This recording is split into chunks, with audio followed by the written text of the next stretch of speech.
I hope you practiced whatever we learned so far.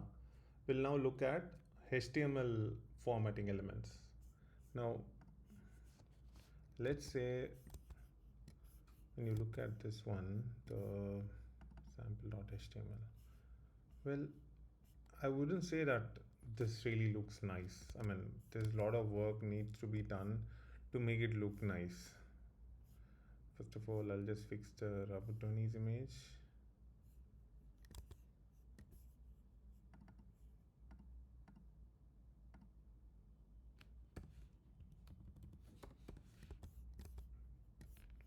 And then I'll try to format the text.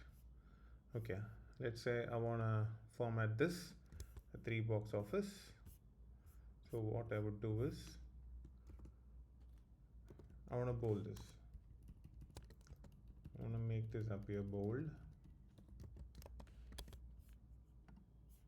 This becomes bold. So this B tag makes the text bold.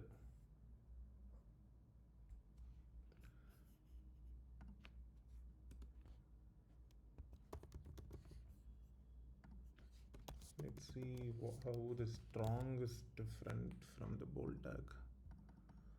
I don't see any difference, but there's another tag called strong, which is told to be defining text with strong importance, but I don't see anything much more than bold happening there.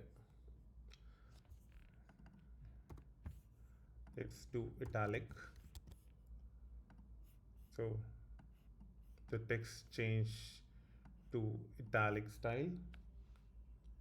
Then we'll try something called delete.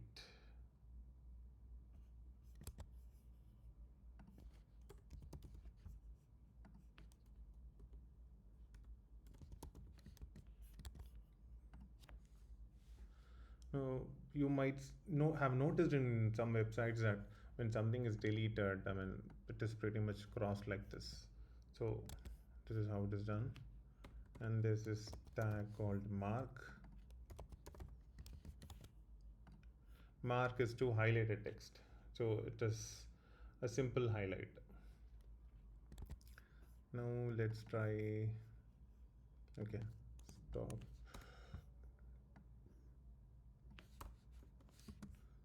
Okay. I'm gonna add a new movie, probably something that is not released. Let's say it is called H2O.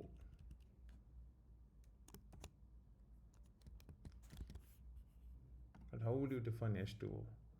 Because there is this sub element which is called a subscript, so which comes below a letter. So this is how you have to bring it up.